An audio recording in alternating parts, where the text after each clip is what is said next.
Materi yang pertama yaitu konstitusi dalam pengalaman sehari-hari. Pengertian konstitusi merupakan hukum dasar tertinggi yang disusun secara sistematis untuk menata dan mengatur suatu negara sehingga menjadi sumber hukum tertinggi di negara.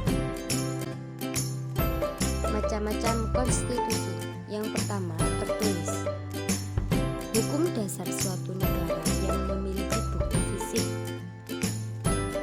seperti Undang-Undang Dasar 1945 merupakan konstitusi tertulis yang mengatur ketatanegaraan untuk mendapat tujuan nasional yang tercantum di pembukaan Undang-Undang Dasar 1945. Yang kedua, tidak tertulis, yaitu aturan dasar yang timbul dalam penyelenggaraan negara.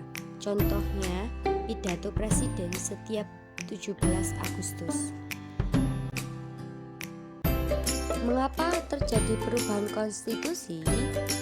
Terjadi karena sistem perubahan konstitusi di berbagai negara, yaitu sistem renewal atau pembaharuan, dianut negara Eropa kontinental, dan sistem amandemen atau perubahan dianut negara Anglo-Saxon. Dan setiap ada perubahan masih memberlakukan konstitusi yang asli. Kesimpulannya, konstitusi itu berupa keseluruhan sistem ketatanegaraan suatu negara berupa kumpulan peraturan yang membentuk atau pemerintahan suatu negara.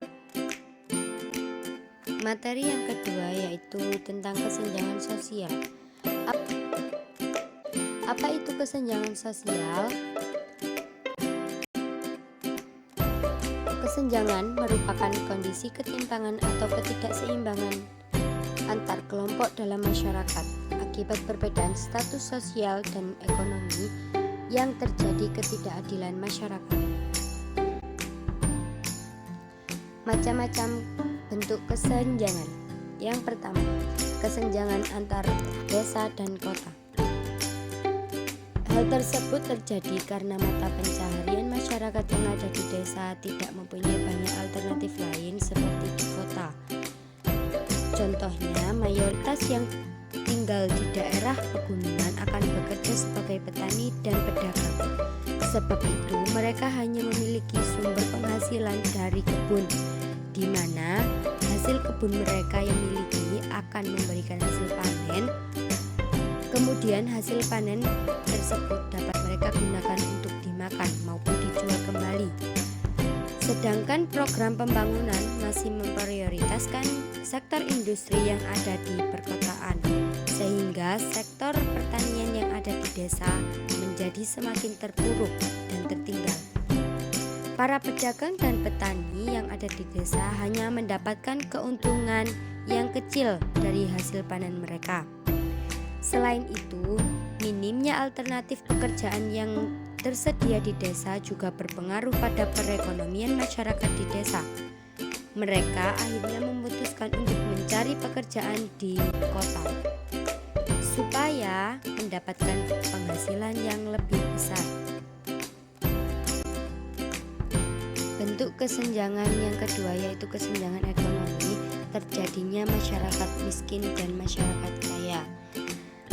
Dalam bidang ini mengakibatkan banyak orang kurangnya lapangan pekerjaan dan harga bahan pokok yang semakin mahal membuat orang yang kurang mampu tidak sanggup memenuhi kebutuhan pokoknya.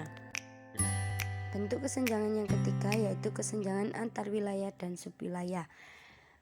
Di wilayah terpelosok sangat membutuhkan transportasi, internet, dan air bersih.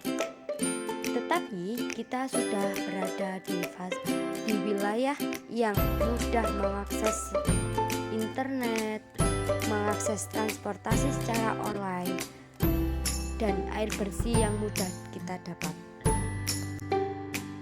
Bagaimana cara mengatasi kesenjangan sosial di kota dan di desa? Dengan cara satu, memperbaiki dan pemerataan kualitas pendidikan di daerah terpencil. Kedua, memperbaiki lapangan pekerjaan yang lebih maksimal. Materi yang ketiga tentang identitas nasional. Identitas nasional adalah suatu ciri yang dimiliki oleh suatu bangsa yang membedakan bangsa satu dengan bangsa yang lain. Sifat-sifat identitas nasional yaitu ada bersifat buatan. Maksud dari bersifat buatan yaitu identitas nasional dibuat, dibentuk dan disepakati oleh suatu warga bangsa sebagai identitas. Yang kedua bersifat sekunder. Identitas nasional lahir belakangan jika dibandingkan dengan identitas kesukubangsaan yang telah memiliki identitas primer yang berbeda-beda. Dimensi identitas nasional yang pertama ada pola perilaku. Contohnya hormat pada orang tua. Dan kedua gotong royong. Tetapi di era yang sekarang semakin hilangnya pola perilaku seperti itu dan semakin individualistis acuh tak acuh. Yang kedua lambang. Dari gambar tersebut menentukan lambang, bahasa dan kejaksaannya. Mempertahankan identitas nasional itu ada tiga, yaitu mencintai dan memakai produk dalam negeri. Yang kedua, membangun rasa nasionalisme. Dan yang ketiga, mengharumkan Indonesia di mata dunia. Demikian review materi yang saya sampaikan, kurang lebihnya mohon maaf. Semoga bermanfaat dan terima kasih. Jangan lupa like, comment,